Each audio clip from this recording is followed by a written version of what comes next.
서울 강남에서 성업 중인 한 성형외과 의원. 그런데 수술실에서 나온 의사 형민 씨 얼굴에 수심이 가득하네요. 원장님, 어떡하실 거예요? 방금 전까지 한 여성이 수술을 받고 있었던 모양인데요. 아무래도 형민 씨가 집도한 수술실에서 심각한 상황이 발생한 듯합니다. 아니, 조금만 기다려주세요. 수술 장비 팔면 그 빚 갚고도 남습니다. 아니, 사기꾼이라뇨. 저 그런 사람 아닙니다. 수술 장비를 팔아 빚 갚겠다는 얘기가 나오는 걸 보니 병원 형편이 보통 어려워진 게 아니로군요. 그러고 보니 여기저기 빨간 압류 딱지가 보이는데 차까지 당하게 생긴 겁니까? 형민아! 아니 이게 무슨 일이야? 어? 폐업이라니! 오셨어요? 저런, 형민 씨가 결국 병원 문을 닫아야 할 지경에 몰린 모양인데요. 이 의사 면허증을 얻기 위해서 헤아릴 수 없이 많은 시간과 노력을 쏟아부었겠지요. 그런데 폐업까지 하게 됐으니 나오는 건 한숨뿐입니다. 퇴근한 발걸음이 천근만근. 그런데 당신 어디 가? 그 주문 다 뭐고? 얘기했잖아. 엎친 데 덮친 격으로 부인 수진 씨가 짐까지 싸들고 나와 일방적으로 이혼을 통보하네요. 여보, 내가 어떻게든 아니, 다시... 당신 그럴 수 있을 것 같지가 않아. 양육비나 꼬박꼬박 보내. 하루아침에 일도 가정도 잃게 됐지만 그렇다고 여기서 주저앉을 수는 없지요. 아쉬운 대로 형민 씨는 페이닥터 자리를 알아봤습니다. 하지만 이거 소문 안 좋은 의사는 받을 수가 없어요. 성형외과는 특히 의료진 평판이 아주 중요하거든요. 안 좋은 소문이라니요. 그런데 네가 어떻게 여기까지... 뭘 그렇게 놀라? 역시 죄짓고는 못 살겠지? 네 헛소리 받아줄 시간 없어. 너 앞으로 가진 게 시간밖에 없게 될 거야. 가는 데마다 까일 테니까. 뭐? 너처럼 스캔들 있는 의사 어느 병원이 받아주겠어? 대체 언제까지 그럴 거야? 언제까지? 끝까지! 끝모를 나락으로 추락해버린 성형외과 의사 형민 씨. 그를 파멸로 이끈 모종의 스캔들. 그 비밀스러운 사연 속으로 들어가 보겠습니다. 형민 씨가 병원 문을 닫은 지 2달이 지났습니다. 아이고, 이런 분위기를 보아니 내내 집에서 술이나 푸며 지낸 모양입니다. 형민 씨 계속 이렇게 살다가 폐인이라도 되는 건 아닌지 걱정이 되는데요. 형민아! 진짜. 아니 왜 허구날 이러겠어? 얼른 사우나 가서 때 빼고 이발소 가서 광 내고 와. 다 끝났어. 다 끝장났다고. 다시 시작하면 되지. 다시 시작할 수 있는 방법이란 게 뭡니까? 선 봐. 재작년에 사별했는데 5층짜리 빌딩이 뗀다. 됐어요. 내가 무슨 지금 선볼 처지예요. 병원 망했어도 넌 의사야. 네가 꿀릴 게 지금 뭐가 있어? 아, 의사 타이틀 가지고 돈 많은 여성과 재혼에 재기하라는 거였군요. 좋게 보이긴 하네. 그럼 돈 많은 게 착한 거지. 과연 재혼이 형민 씨에게 통화줄이 돼줄까요?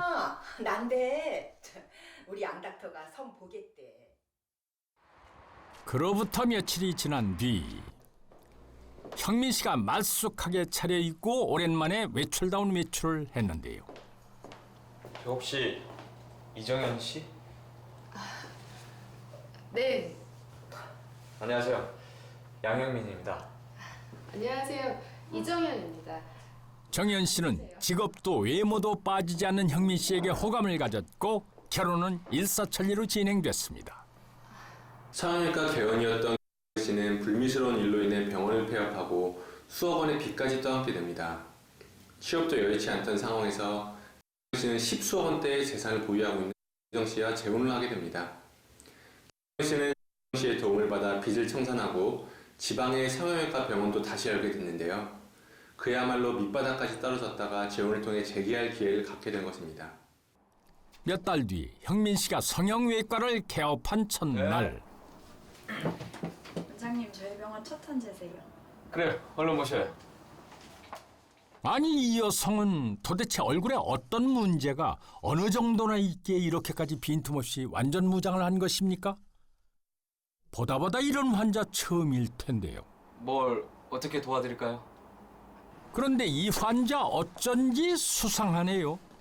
초상집도 아닌데 흰색 국화꽃을 잔뜩 들고 오질 않나. 그나저나 이제 얼굴 좀 봅시다. 어쩐지 나치기인데? 아, 이 여성 몇 달 전에 형민 씨를 독하게 저주했던 그 영선 씨 아닙니까? 끝을 보겠다더니 괜한 말이 아니었군요. 꼭꼭 숨으면 내가 못 찾아낼 줄 알았어? 형민 씨의 행방을 집요하게 추적했나 본데요. 왜 그랬던 걸까요?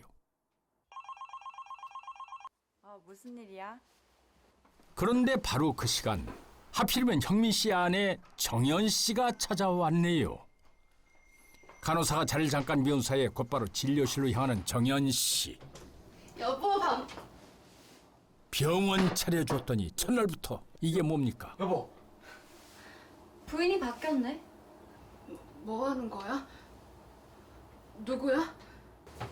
환자야, 환자. 아니 여기가 정신병원도 아니고 나보고 환자라고 하면 부인이 믿겠어? 사모님, 제가 누구냐면요. 미쳤어? 정감사! 아무래도 영선 씨가 폭탄을 쥐고 있나 본데요. 이 인간이요? 정감사, 여자 말씀은. 아이고, 새파랗게 젊은 여성과 진료실에서 이게 무슨 추태입니까? 여보. 결혼하자마자 못 볼 걸 봤으니 정연 씨 실망이 이만저만 아니겠는데요. 그날 밤 형민 씨는 정연 씨의 꺼림칙하고 불쾌한 마음을 풀어줄 수 있을까요? 잠깐 만났던 앤데 별 사이는 아니었고 그나마 끝난 사이야. 그럼 이 동네에서 개업한 건 어떻게 알고 찾아와? 그니까 나도 미치겠어. 보통 또라이가 아니야. 당신도 봤잖아. 정리한 거 맞지? 아, 남편 말을 한 번은 믿어주려나 봅니다. 내 말 믿어요. 다 정리된 사이라고 주장하는 형민 씨. 더 이상 정연 씨에게 신경 쓸 일이 안 생겨야 할 텐데요. 그런데 며칠 후 영선 씨가 이번엔 정연 씨의 집에까지 찾아왔습니다. 문 열어줄 때까지 집요하게 버티는 영선 씨. 이거 뭐 스토커가 따로 없네요. 자꾸 왜 이러시는 거예요, 정말? 당신 남편에 대해 어디까지 알아요? 나 데크한테 더 이상 들을 얘기 없어요.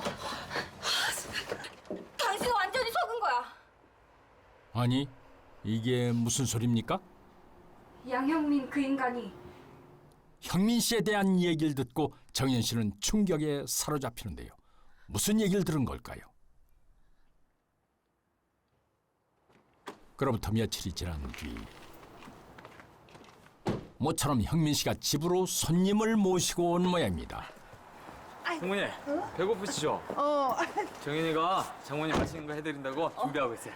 형민 씨가 장모님을 마중 나가 모시고 온 건데요. 그런데 정연 씨가 그새 의식을 잃고 쓰러져 있었습니다. 장모님, 119 좀 불러주세요. 빨리. 119. 구급대원이 오기 전에 형민 씨가 급히 심폐소생술을 시작했습니다. 과연 정연 씨를 살려낼 수 있을까요? 외출에서 돌아온 씨는 정연 씨가 의식을 잃고 쓰러져 있는 것을 발견했습니다. 마침 정연 씨의 친정 식구가 현장에 같이 있어서 곧바로 119에 신고를 하도록 하고 정연 씨가 119가 도착하기 전 심폐소생술을 실시해 정연 씨는 극적으로 목숨을 구할 수 있었습니다. 차장님 초상 칠 뻔했어. 정연아, 우리 영서방한테 잘해. 불행 중 다행으로 죽음의 문턱에서 살아 돌아온 정연 씨. 이 사람 심장이 약한 것 같아서 걱정이에요. 그런데 정연 씨 표정이 좀 착잡해 보이는데요. 뭐 말 못할 고민이라도 있나 봅니다. 그로부터 한 달이 지난 어느 날 형민 씨가 운동을 하고 돌아왔는데요. 형민 씨의 어머니가 찾아왔네요.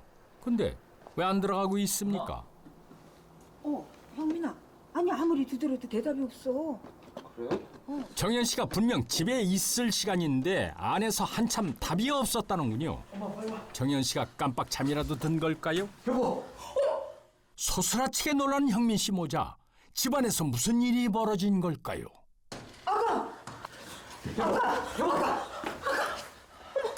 엄마, 체온이 많이 떨어졌어요. 119 좀 불러줘. 119. 또 실신을 한 정연 씨. 호흡도 거의 멎은 상태인 듯합니다. 형민 씨가 다급하게 심폐소생술을 시작했습니다. 한 달 전 극적으로 소생했던 정연 씨. 하지만 이번엔 너무 늦게 발견된 탓일까요? 기적은 반복되지 않았습니다. 결국 정연 씨는 심정지로 허망하게 세상을 떠나고 말았습니다. 열흘 뒤 형민 씨가 정연 씨의 묘소를 찾았습니다. 가장 힘들었던 시기에 재기의 발판을 마련해 주었던 정연 씨. 형민 씨에게는 참으로 고마운 인연일 수밖에 없었는데요. 그런데 아니 영선 씨 여기까지 쫓아온 겁니까? 해도 너무하는 거 아닌가요? 미쳤어? 여기가 어디라고? 여기 묘자리가 괜찮다길래 자리 있나 알아보려고 왔어. 우리 언니도 여기로 옮겨줄까 해서. 네 의사 면허증은 살인 면허증이니? 네 주변에 왜 그렇게 죽어나가는 사람이 많아? 뭐? 혹시 네 와이프 네가 죽인 거 아니야? 우리 언니처럼. 맺힌 게 많은 듯 무시무시한 말들을 쏟아내는 영선 씨. 그런데 영선 씨의 언니를 형민 씨가 죽였다니 이건 또 무슨 얘기일까요?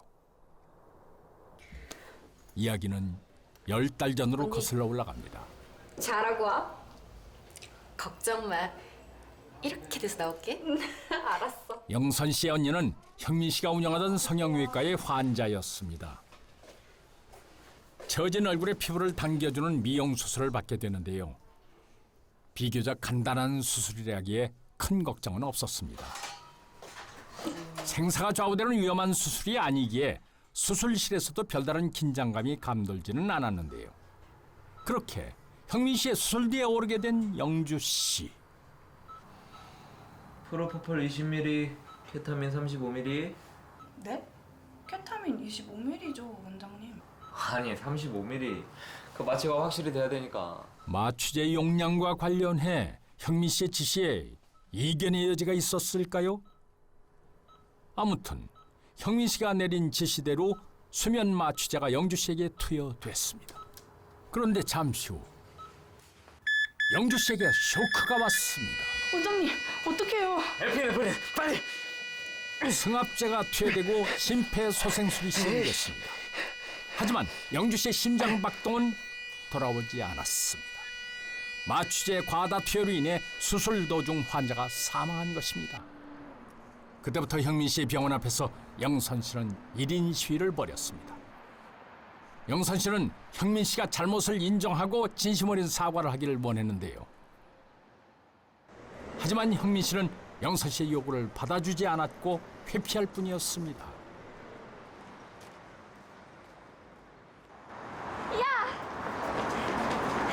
이 살인마야. 이거 영어빵입니다. 죽은 사람 살려내라는 것도 아니고 잘못을 인정하고 사과하라는데 그것도 못해? 그 몇 번을 말해요. 처방에는 문제가 없었습니다. 환자가 특이 체질인 걸 아니 나더러 어쩌라는 거예요? 내가 무슨 신이에요? 뭐? 그게 사람 죽인 의사가 할 소리야? 그 일을 계기로 형민 씨가 사망 사고를 낸 사실이 널리 소문나게 됐고 이 때문에 병원의 환자가 끊겨 몇 달 뒤에는 형민 씨가 폐업까지 하게 됐던 것입니다. 놀랍게도 형민 씨에게는 수술 중에 환자를 사망하게 만든 전력이 있었는데요. 그게 한 번이 아니었습니다. 5년간 2명이나 수면 마취제 과다 투여로 인해 사망에 이르게 한 것입니다. 2번이나 같은 일이 반복되는데도 형민 씨는 업무상 과실치사죄로 각 1,000만 원의 벌금을 물었을 뿐이고 의사 면허는 아무런 제재 없이 그대로 유지됐습니다. 형민 씨는 사망 사고를 내고 1년쯤 지나 재혼을 했고 다른 지역에서 성형외과를 다시 개업했는데요. 이게 또 엄청난 불행을 몰고 오게 됩니다. 난 이 동네 뜨고 싶다. 죽은 며느리 얼굴이 자꾸 떠올라서. 서울에 집 알아보세요. 집사랑 건물 상속 마무리 되는 대로 팔아서 이사 가요. 서울에 병원도 새로 낼 거예요. 그래, 어쩌겠냐. 산 사람은 살아야지. 죽은 사람만 가엾지요. 그러자나 누가 온 걸까요? 누구세요? 자, 장모님, 이번 중에 어쩐 일이세요? 예수다 임마! 좀 왜 이래요? 네가 어리석게 죽였지. 왜 이래? 아니 이 년대가 미쳤나? 장모님, 집사람 심장마비로 죽은 거예요. 아, 그때 보셨잖아요. 그런데 안영민 씨, 경찰입니다. 본인 병원에서 아티반하고 베카론을 2차례에 걸쳐 반출하셨더군요. 네? 아, 그건 그 약물로 뭐 하셨습니까? 설마 나를 의심하는 거예요? 내가 왜요? 집사람하고 나 아무 문제 없었다고요. 거짓말하지 마. 내가 모를 줄 알아. 다른 사람들은 몰라도 나는 다 알아. 네가 얼마나 우리 정연이를 괴롭혔는지 나는 알고 있다고 이놈아. 형민 씨가 생전에 정연 씨에게 남모르는 고통을 줬다니요. 대체 부부 사이에 어떤 일이 있었던 걸까요? 2달 전 영서 씨가 정연 씨를 찾아왔을 때로 가보겠습니다. 양형민, 그 인간이 우리 언니를 죽였어요. 정연 씨는 형민 씨가 환자를 2명이나 죽게 만들고도 이를 감쪽같이 숨겼다는 사실에 큰 충격을 받게 됩니다. 제발 사실이 아니기를 바란 마음으로 형민 씨를 만나러 온 정연 씨. 잠시만요. 그런데 정연 씨는 또다시 혼란스러운 상황에 직면하게 됩니다. 여보, 잘 만났네요. 나 이 사람 전처인데 우리의 양육비가 2달이나 밀려서요. 양육비가 얼만데요? 한 달에 800, 2달에 1600이에요. 내일까지 보내줘요? 이혼하면서 그에게 양육비를 약속해놓고 그 사실을 정연 씨에게는 숨겨왔던 겁니다. 형민 씨에게 거듭 실망한 정연 씨. 그렇게 결혼한 지 얼마 안 돼 부부간에 틈이 생기고 갈등이 시작됐는데요. 그러자 양형민은 놀랍게도 살인을 결심합니다. 우선 수면제를 준비했는데요. 이 수면제엔 기억을 지우는 효능까지 있었습니다. 양형민이 자신을 살해할 생각까지 하고 있는 줄은 꿈에도 모르고 정연 씨는 수면제가 섞인 음료를 남김없이 마셨습니다. 그리고 잠시 후 정연 씨가 약에 취해 깊이 잠들기를 기다린 양형민은 호흡곤란을 유발하는 전신 마취제를 정연 씨에게 주입합니다. 그는 아내 정연 씨에게 마취제를 투여하고 집을 비워 알리바이를 만들었습니다. 그 뒤 범행 수법이 매우 치밀했는데요. 정연 씨가 실신한 상황을 정연 씨의 친정 식구와 함께 목격하도록 한 뒤 그 앞에서 심폐소생술을 함으로써 철저하게 의심을 피했던 겁니다. 하지만 첫 시도는 미수로 그쳤습니다. 시간 계산을 잘못해 너무 빨리 응급처치를 했기 때문인데요. 정연아, 괜찮아? 의도치 않게 양형민은 아내를 살린 장한 남편이 돼버렸습니다. 첫 시도가 실패로 돌아가자 정연 씨와 그냥 잘 살아볼까 하는 생각을 했다고 합니다. 하지만 오래지 않아 다시 불화가 생겼고 같은 방법으로 정연 씨를 살해했습니다. 범행은 완전 범죄로 끝나는 듯 했는데요. 하지만 평소 심혈관계통에 문제가 없었던 정연 씨가 2번이나 심정지를 일으켰다는 점에 의심을 가진 유족들은 수사기관에 사건을 의뢰했고 수사가 시작되자 범행을 자백했습니다. 재판부는 의학 지식을 살인의 도구로 이용했다는 점에서 비난받을 소지가 대단히 높다며 35년형을 선고했습니다. 형민아, 아니지. 아니라고 말해, 형민아. 아니지. 넌 인간도 아니야. 어떻게 의사가 주사바늘로 마누라를 죽여? 그것도 2번씩. 자, 나오세요. 자. 의학적 지식을 악용해 자신의 아내를 죽인 의사. 재능과 힘이 악인의 손에 쥐어질 때 그로 인해 얼마나 큰 비극이 초래할 수 있는지를 이 사건은 경고하고 있습니다.